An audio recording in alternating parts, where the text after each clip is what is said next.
জারি করতো, জোরে বলেন ঠিক কিনা? এখনো করে, জোরে বলেন করে কি করে না? কত সাল্লাহ বলে হাবিব জানায়া দেন, আল্লাহু আল্লাহু আহাদ আল্লাহুস সামাদ লাম ইয়ালিদ ওয়া লাম ইউলাদ ওয়া লাম ইয়াকুল লাহু কুফুয়ান আহাদ। জোরে জোরে চিল্লায়া বলা যাবে না আল্লাহু আকবার।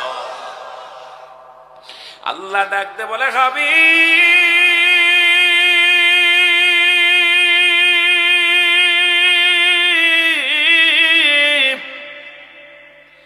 আপনি ওদের জানা দেন আমি আল্লাহ এক, আমি আল্লাহ এক, আমার কোনো দ্বিতীয় নাই।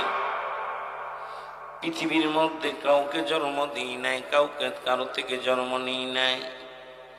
এই আসমান জমিনের ভিতরে আমার সমতুল্য, আমার কক্ষ, আমার মতো এমন কেউ পৃথিবীর মধ্যে, আসমান জমিনের মধ্যে আর কেউ নাই। ঠিক কি? আরো জোরে বলেন, আরো জোরে।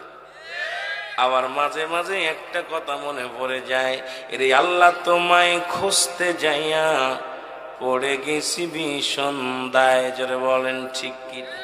ও তুমি মানুষ দিয়া মানুষ বানাও, তুমি মানুষ দিয়া মানুষ বানাও, তুমি থাকো কোন জায়গায়? আল্লাহ তোমায় খুঁজতে যাইয়া পইরা গেছি ভীষণ দায়। তুমি মানুষ দিয়া মানুষ বানাও, তুমি মানুষ দিয়া তুমি থাকো কোন জায়গায়? আল্লাহ তোমায়, ঠিকই না? এক মানুষ আর এক মানুষের কাছে যে মানুষ হয়, আবার ওই মানুষ আর এক মানুষের কাছে যে জানোয়ার হয়। ঠিকই না? ঠিকই না?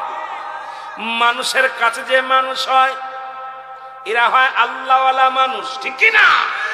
আর একটু জোরে বলো, আর একটু জোরে। এই মানুষগুলো আর একটা জায়গা গেলে হয় অমানুষ। কোথায় গেল, কোথায় গেল? এই জন্য জাগাও চিনার দরকার। তুমি মানুষ দিয়ে মানুষ গড়েছো গো আল্লাহ। তোমারে খুঁজতে যাইয়া গেলাম অন্যের দরবারে, ওই জায়গাটায় পাইলাম আমি মাওলার সন্ধান মোরে। মাওলার বাড়ি খুঁজতে যাইয়া আগে গেলাম নবীর বাড়িতে। জোরে বলেন ঠিক কিনা? এর নবীর দরজা চিনছি যখন, চিনতে পারবো তোমারে, তখন আমার সব আশা পুরা হবে জগতে। জোরে বলেন মারহাবা। আর একটু জোরে বলেন মারহাবা। এ বন্ধুগণ, তেলের কান্ডা লাগা শোনো, আমি আস্তে আস্তে আলোচনার মধ্যে যাই। কিছু শরিয়াত, কিছু তরিকত, কিছু হাকিকত, কিছু মারেফাতের আলোচনা। আগুন পানি মাটি বাতাস, ইসলাম ইমান ইহসান, কালেমা নামাজ রোজা হজ যাকাত। ঠিক কিনা? ঠিক কিনা? আরো জোরে বলে। আজকে শরিয়াত চিনলা, তরিকাত চেনো না, তরিকাত চিনলে হাকিকত চেনো না, হাকিকত চিনলে মারেফাত চেনো না। বাবারে, এগুলো না চিনলে তুমি কেন মা, কেমন মানব, কেমন দানব। এই জন্য অ্যারিস্টটল কয় নো দাই সেল, নিজেকে নিজে চিনতে হবে। এরেনবাদ মানারাফান নফস, তোমার নফসকে চিনতে হবে। এই নফসকে না চিনতে পারলে আল্লাহকে চিনা সম্ভব নয়। জোরে জোরে চিল্লায়া বলা যাবে না, ঠিক কিনা? আর কুষ্টিয়ার লালন কয় নিজকে চিনতে পারলে যাবে অচিনারে চিনা। আজকে নিজেরে যে চিনতে পারো নাই, অন্যরা সে চিনতে পারো নাই। আর নিজকে চিনতে হলে কামেলের দরকার আছে কিনা ভাই? জোরে বলেন আছে কিনা ভাই? আজকে সেই কামেল যদি চিনতে পারো, এই না জগতে মৌলাকে চিনিবা বান্দা এই দুনিয়ার মাঝারে। জোরে বলেন মারহাবা। আরো জোরে। এ দুনিয়ার মুসলমান গভীর মনোযোগ। তৎকালীন পণ্ডিতেরা মূর্তি পূজা করেন। খাজা মাইনুদ্দিন চিশতি হাজার হাজার মূর্তি পূজা করে হিন্দু সম্প্রদায়।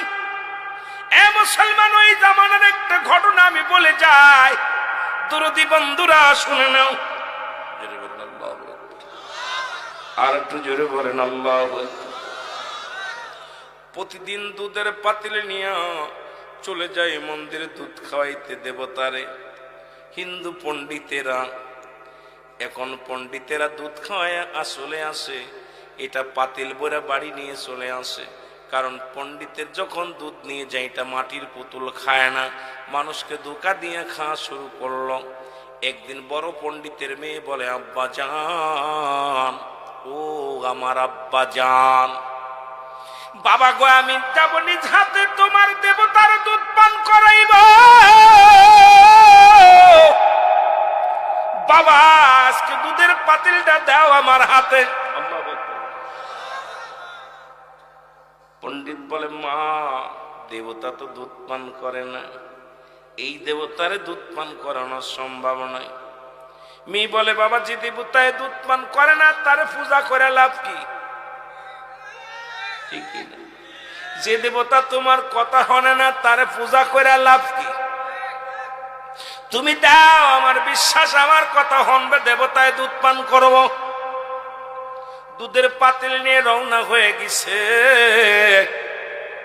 যা বড় দেবতারে কয়, দেবতা দুধ খা। দেবতা কথা বলে না। মেজে দেবতারে কয়, দেবতা দুধ খা। মেজে দেবতা কথা বলে না। ছোট দেবতারে কয়, দেবতা দুধ খা। দেবতা কথা বলে না।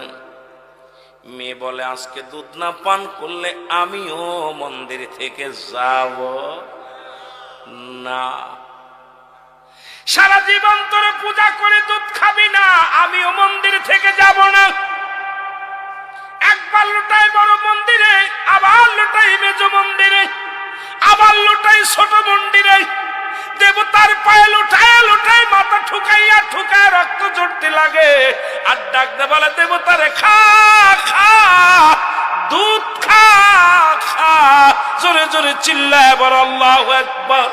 আমার ভাইরা, আমার বন্ধুরা, আমার কথাগুলো বুঝে নিবেন, আলোচনা বুঝবেন, দিলের কান্ডা লাগায় শুনবেন। দেবতা দুধ পান করে না। ওই পথে যাইতেছিলেন খাজা মাইনুদ্দিন চিশতি, আল্লাহর একজন মাহবুব বান্দা, একজন আল্লাহর ওলি। দেখে মন্দিরের মধ্যে একটা মেয়ে কান্নাকাটি করে, রক্ত ঝরে। এই রক্তগুলো দেবতার গায়ে লাগে গেছে। ভিতরে, মন্দিরের ভিতরে গেলেন খাজা মাইনুদ্দিন চিশতি, যা দেখে প্রতিমাগুলো দাঁড়ায় দাঁড়ায় আছে। মেয়েরে ডাকতে বলে, মেয়েরে তুমি কান্দো কেন? তোমার গায়ে রক্ত কেন? মেয়েটা বলে, হুজুর, আমার বাপ দাদা সারা জীবন পূজা করে মন্দিরে আইয়া প্রতিদিন দুধ পান করে আমি সকাল থেকে দুধের পাতিল নিয়ে বসে আছি। বড় দেবতা খায় না, মেজ দেবতা খায় না, ছোট দেবতা খায় না। আমিও প্রতিজ্ঞা করছি যতক্ষণ পর্যন্ত আমার দুধ খাবে না আমিও মন্দির থেকে যাব না। জোরে বলেন আল্লাহু আকবার। যাব না, তাই নি? আল্লাহর ওলি খাজা মাইনুদ্দিন বড় মূর্তির কানের মধ্যে ধরে দিছে টান, দুধ খা।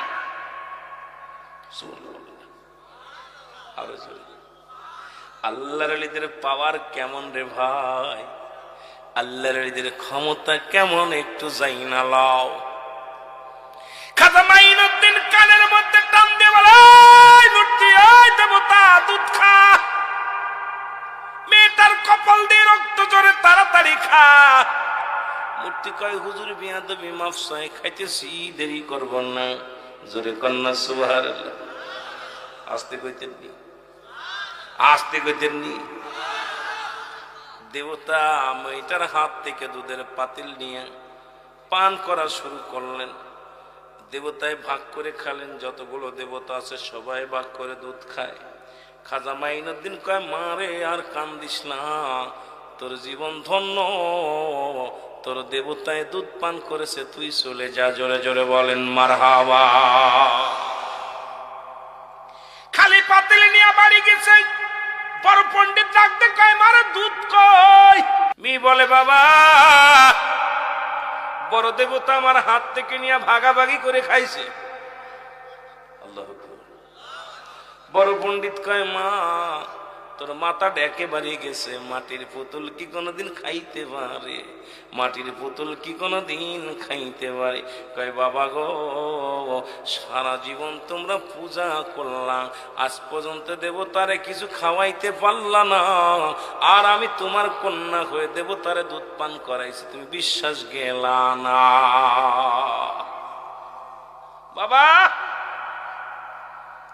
কই মারে তুই পাগল হয়ে গেছি? বিশ্বাস না হয় বাবা, আগামীকাল দুধ দিয়ে যাবা, আমি খাওয়াইবো তোমাদের সামনে। দেবতার অন্যান্য পণ্ডিতেরা, হিন্দু পণ্ডিতেরা এসে বলে, গুরু মন্দিরে যাবেন নি? কয় যাব।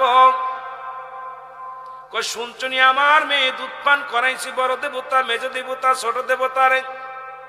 পণ্ডিতরা কয় আপনার মেয়ের মাথাও গেছে, আপনার মাথা গেছে, সারা জীবন পূজা করলাম, জীবনে মন্দিরে আজ পর্যন্ত কোনো প্রতিমারে আমরা খাওয়াইতে পারলাম না, আর আপনার মেয়ে খাওয়াইছে কথা মানতে পারলাম না। নিশ্চিত আপনার মেয়ের মাথা দিয়ে রক্ত বাইর করে, নিশ্চিত কোথাও কোনো অপকর্ম করছে। এটা ঢাকার জন্য আমাদের কাছে বলছেন, দেবতার কাছে মাথা ঠুকায় ঠুকায় খাওয়াইছে। যদি বিশ্বাস, তোমার মেয়ে যদি সতী সাথী হয়, প্রমাণ করো আগামীকাল। যদি দেবতায় দুধ খায় তাহলে মনে করব তোমাদের কথা সত্য, তোমার মেয়ে সতী সাথী না হয় মনে করব ব্যভিচারিণী, অন্যায়কারিণী। জোরে জোরে চিল্লায় বলা যাবে না আল্লাহু আকবার। পরের দিন দুধের পাতিল নিয়ে রওনা হয়ে গেছে মন্দিরে। মেয়েটা পাতিল নিয়ে রাখছে বড় মন্দিরের কাছে নিয়ে, বড় দেবতার কাছে কয় খা। দেবতা কথা বলে মাথা নাড়ে না। মেজোডারে কয় খা, কথা বলে না। ছোটডারে কয় খা, কথা বলে না, কথা বলে না। এবার মেয়েটা রাগ করে বলে, খাবি কি খাবি না? এবার বড় পণ্ডিতের সবাই বলে, পণ্ডিত সাহেব আপনার মেয়ে একটা ভণ্ড প্রতারক, আপনি একজন মিথ্যুক, মাটির পুতুল দুধ পান করেছে, আমাদেরকে কি বুঝাইতে চান?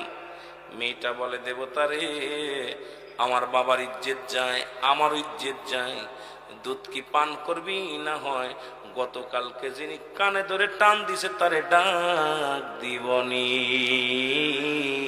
জোরে জোরে চিল্লায় বলা যাবে না মারহাবা।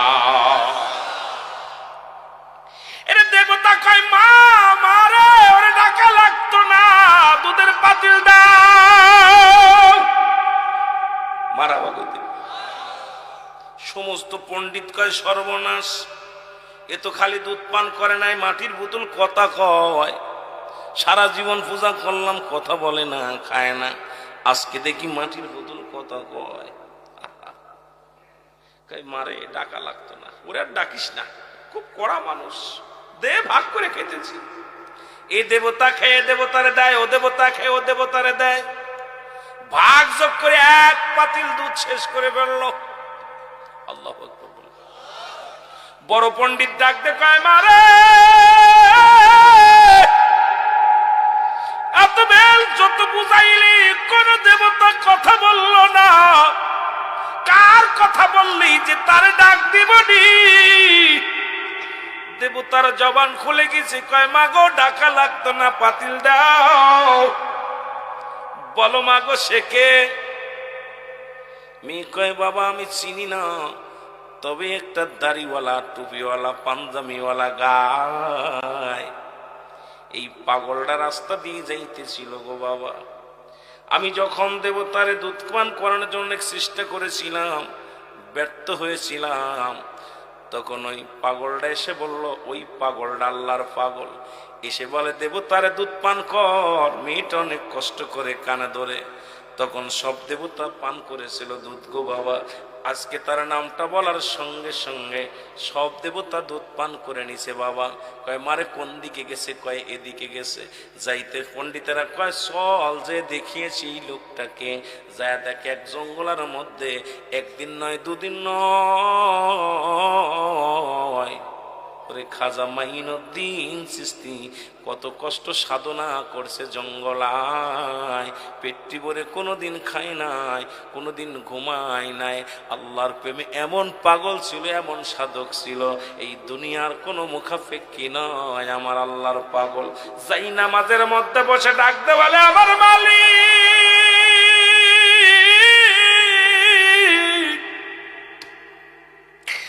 আমি মাইনুদ্দিন অপরাধী, আমি মাইনুদ্দিন রে তুমি দুনিয়ার মধ্যে পাঠাইলা গো, ঠিক মতো তোমার গোলামি করতে পারি না, দাসত্ব করতে পারি না, তুমি আমারে ক্ষমা করে দাও গো আমার আল্লাহ। হিন্দুরা যায় তাকে খাজা মাইনুদ্দিন দরজার পাশে দাঁড়ায় আছে গভীর জঙ্গলের মধ্যে। শত শত হিন্দুরা খাজা মাইনুদ্দিন কি ডাকতে বলে, খাজা মাইনুদ্দিন শোনো, আর একটা মিনিট আমরা হিন্দু থাকতে চাই না, আমরা দেবতা পূজা করতে চাই না। যার ভয়ে মাটির দেবতা কথা বলে, যার ভয়ে মাটির দেবতা দুধ পান করে, তুমি আমাদের তওবা করায় দাও, আমরা আজ থেকে মুসলমান হয়ে যাব। খাজা মাইনুদ্দিনের কাছে শত শত হিন্দু পণ্ডিতেরা কালেমা পড়ে মুসলমান হয়ে গেছে। লা ইলাহা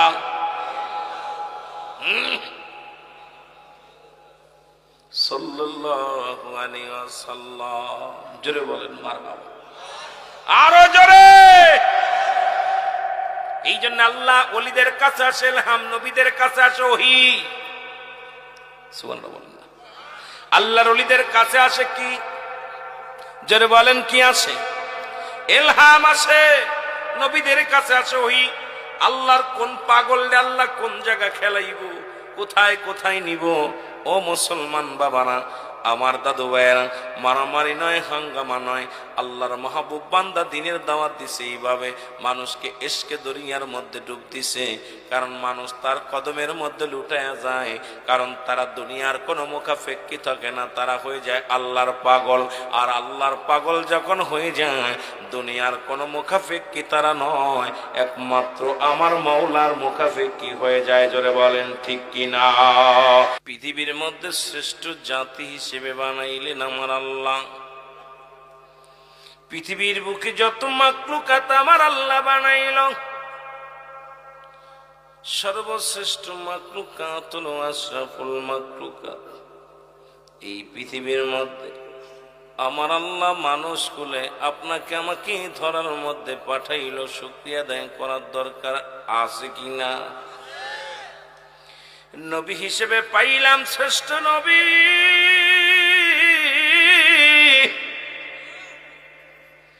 জাতি হিসেবে পাইলাম শ্রেষ্ঠ জাতি। আজকে বসেছি শ্রেষ্ঠ জায়গা, রিয়াজুল জান্নাহ, বেহেশতের বাগান, ঠিক কিনা? এই জায়গাটার বড় দাম, কথা কোন ঠিক কিনা? এই জায়গার বড় দাম। মদিনার মাটিও মাটি, বাংলাদেশের মাটিও মাটি। মদিনার মাটি গায়ে লাগলে গুনাহ ঝরে যায়, বাংলাদেশের মাটি গায়ে লাগলে চুলকানি হয়, কথা গান ঠিক কি? মদিনার পাথরও পাথর, বাংলাদেশের পাথরও পাথর। মদিনার পাথরে চুমা খাইলে জীবনের গুনাহ ঝরে যায়, বাংলাদেশের পাথরে চুমা দিলে সোনার গন্ধ কয়, প্রস্রাবের গন্ধ কয়, কতক্ষণ ঠিক কি না? আজকে এই জায়গাটা হলো রিয়াজুল জান্নাহ, বেহেশতের বাগান। আগে হলো বেহেশত, তারপরে হলো বাগান, ঠিক কি না? আগে হলো বেহেশত, তারপরে হলো বাগান। রিয়াজুল জান্নাহ বেহেশতের বাগান। আর বেহেশতের বাগানে বসেছে জান্নাতীরা। জাহান্নামীরা কেউ বসতে পারবে না, আসতে পারবে না, চিনতে পারবে না। আল্লাহ তাআলা আপনাকে আমাকে বসার মতো সুযোগ দান করলো। উচ্চ কণ্ঠে আওয়াজ দিয়ে চিল্লায়া বলেন মারহাবা। কেউ বুঝিতে পারে না রে আল্লাহ তাআলার খেলা, বলেন কেউ বুঝিতে পারে না রে আল্লাহ তাআলার খেলা বলেন কেউ বুঝিতে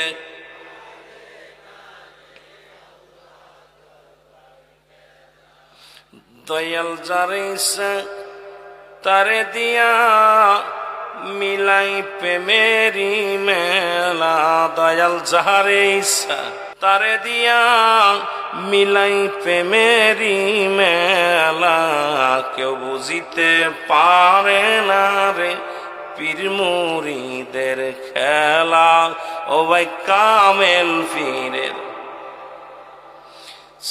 ৩৬ বছরে যার জ্ঞানা কি পটে না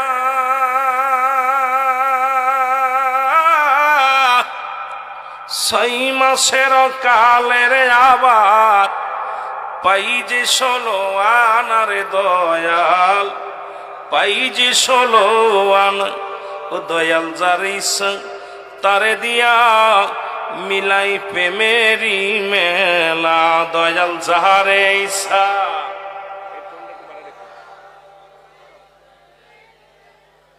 কেউ বুঝিতে পারে না রে মুর্শিদ কেবলার খেলা ও ভাই কামেল পীরের এ ভাইরা আমার বন্ধুরা আমার জান্নাতের বাগানে আসার কারণে নিয়ত করে রওনা দেওয়ার কারণে সগীরা গুনাহ মাফ আরো জোরে কি গুনাহ মাফ সগীরা গুনাহগুলো মাফ জান্নাতের বাগানে যখন আসলেন আল্লামা কুতুবী রাহমাতুল্লাহ বয়ান করে বান্দা শোনো জীবনে কত গুনাহ করেছো যদি কোথাও জান্নাতের বাগানের সংবাদ শুনতে পাও ওই বাগান খানা আঁকড়ে ধরে খাস্তওবা করে যখন আল্লাহ বলে বান্দা ডাক দেয় কারণ কিয়ামত পর্যন্ত তওবার দরজা খোলা কিয়ামত পর্যন্ত তওবার দরজা খোলা নবীদের দরজা বন্ধ যদি বলেন ঠিক কিনা এ মুসলমান গভীর কোন বান্দা যখন খাস্তওবা করে আল্লাহ বলে ডাক দেয় আমার আল্লাহ ওই বান্দার দরিয়া দরিয়া গুনাহগুলো মাফ করে দেয় জোরে বলেন মারহাবা কিয়ামত পর্যন্ত তওবার দরজা বন্ধ তওবার দরজা খোলা কিয়ামত পর্যন্ত নবীদের দরজা বন্ধ মানুষের মৃত্যু হয় দুটো টাইমে একটা হলো রাতের বেলা একটা হলো দিনের বেলা ও মুসলমান দিন শেষ করেছি রাত প্রায় শেষ এখনো পর্যন্ত মৃত্যুবরণ করি নাই একটু আমার সাথে খাস তওবা করে আলোচনায় ডুব দিয়ে আস্তাগফিরুল্লাহ রাব্বি মিন কুল্লি যামবি আতুবু ইলাইহি লা হাওলা ওয়ালা কুওয়াতা ইল্লা বিল্লাহিল আলিয়্যিল আযীম লা ইলাহা ইল্লাল্লাহু মুহাম্মাদুর রাসূলুল্লাহ জোরে জোরে চিল্লায় বলা যাবে না মারহাবা এ দুনিয়ার মুসলমান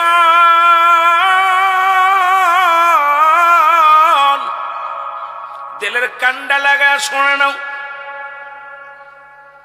আল্লাহর ওলিদের কথা ভালো করে শুনে নাও আল্লাহ বলেন কুরআনুল কারীমের মধ্যে সূরা ইউনূসের মধ্যে 11 নম্বর পারা 62 নম্বর আয়াত আল্লাহ নিজে বলেন আল্লাহ নামাজের আগে আলা নাই হজের আগে আলা নাই যাকাতের আগে আলা নাই আল্লাহ বললেন আল্লাহর মাহবুব বান্দাদের বিষয়ে আল্লাহ বলে আলা সাবধান ইন্না নিশ্চয় আরে ইন্না উলিয়াল্লাহি আল্লাহর তরফ থেকে যারা ওলি হয় লা নাই খবর শব্দের অর্থ ভয় ওরা যদি অবস্থান করে তোমাদের উপরে জানুন তাদের কোনো চিন্তা নাই ভাবনা নাই জোরে জোরে চিল্লা বলা যাবে না মারহাবা এক মাতালের তওবার কথা বলে আমি আলোচনা শুরু করব যেহেতু একজন আল্লাহর প্রিয় বান্দার বাড়ির আঙ্গিনে আপনারা এসেছেন আজকের মাহফিলের যিনি সভাপতি উনিও একজন পীর মানুষ আল্লাহর মাহবুব বান্দা মুসলমান আরবিতে বলা হয় মুর্শিদ ফার্সিতে বলা হয় পীর বাংলায় বলা হয় অভিভাবক ইংলিশে বলা হয় গার্জিয়ান জোরে বলেন মারহাবা আর একটু জোরে যেহেতু ওলি আল্লাহর দপ্তরে দুইটা জিনিস পাওয়া যায়, একটা হচ্ছে রহমত আর একটা হলো গজব। কি পাওয়া যায়? এখানে দুইটা জিনিস পাওয়া যাবে, একটা হলো রহমত, একটা হলো গজব। রহমত নিতে চাই না, গজব নিতে চাই। এ দুনিয়ার মুসলমান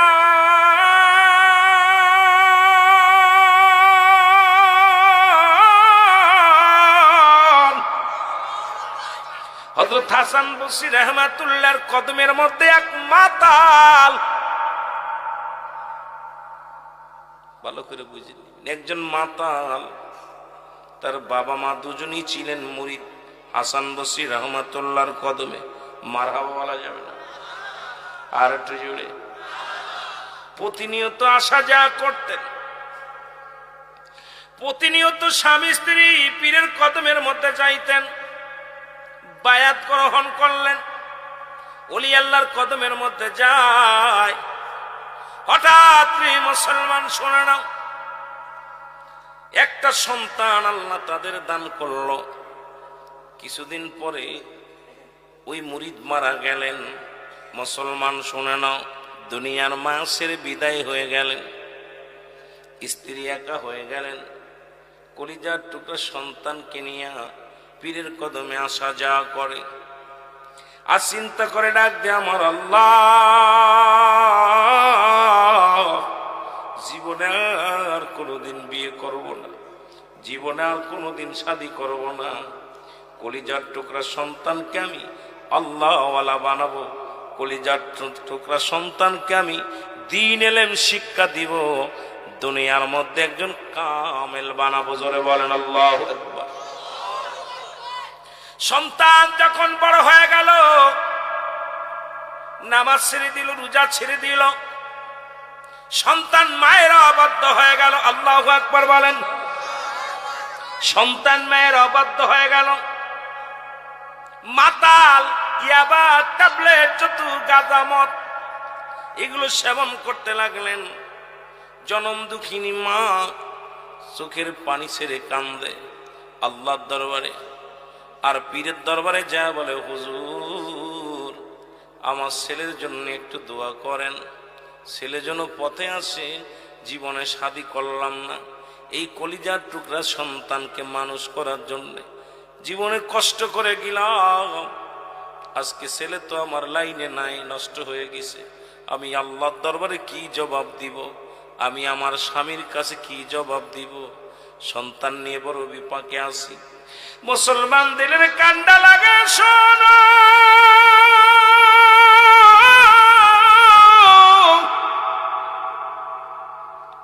সন্তান মাতাল হয়ে ঘোরাফেরা করে, মায়ের কোনো হুকুম শোনে না, মায়ের কোনো কথা শোনে না, জনম দুঃখিনী মার কোনো আদেশ মানে না। কিছুদিন পরে সন্তান অসুস্থ হয়ে গেলেন, অনেক টাকা খরচ করে সন্তানকে চিকিৎসা করলেন, কিন্তু সন্তান ভালো হলো না, মরণ ব্যাধি ধরল। মা বারবার বলে, বাঁচারে চল যাই, হাসান বসরির কদমের মধ্যে যাই, তওবা কর, তওবাকারী আল্লাহ ভালোবাসে, তওবাকারীর গুনাহ মাফ করে দেয়। জনম দুঃখিনী মা চোখের পানি ছেড়ে ছেড়ে কাঁদে, মালিক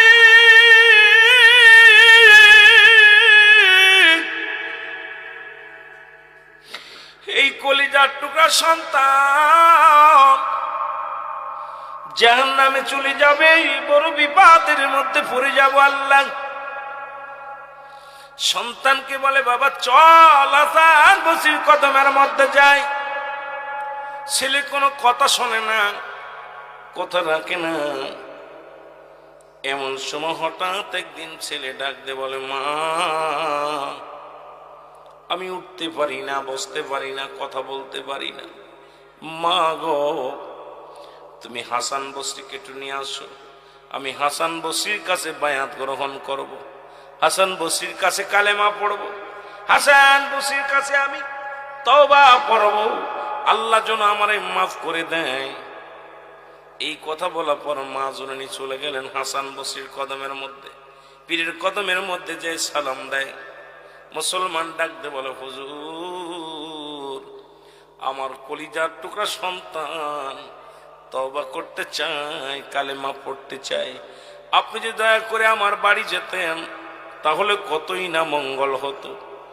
আল্লাহর ওলি হাসান বসরি গুসা হয়ে বলে, মা গো তুমি আমার কাছে কেন আসছো? ওই সন্তানকে আমি জীবনেও তওবা পড়াবো না। এমনকি ওই সন্তান যদি দুনিয়ার মধ্যে মারা যায়, জীবনে কোনদিন আমি তার কাফন পরাবো না, তাকে দাফন করাবো না, জানাজার নামাজ তার পড়াবো না। আল্লাহু আকবার বলেন। শুধু তোমার সন্তানের দায়িত্ব আমি নিতে পারবো না। মা বলে, হুজুর একটু দয়া করে গেলে কতই না উত্তম হতো। কয় না না, ছেলে নষ্ট হয়ে গেছে, এই মাতালকে আমি কোনোদিন আমি যাব না তওবা করানোর জন্য। হাসান বসরির কদম থেকে মা ফিরে আসলেন, দরজা খুলে ঘরের মধ্যে ঢুকলেন। ছেলে ডাকতে বলে, মা মা। হাসান বসরি কাইছে, বলে না রে বাবা না, হাসান বসরি আসবে না। সে বলেছে যদি তুমি মারা যাও তোমার জানাজা পড়বে না, তোমার কাফন পরাবে না, তোমার কবর দিবে না, সুতরাং সে তো আসা তো দূরের কথা, তোমার তওবা করাবে না। আমার উপরে গুসা হয়েছে, বাবা আসবে না। ছেলে ডাকতে বলে, জনম দুঃখিনী মা, মা গো,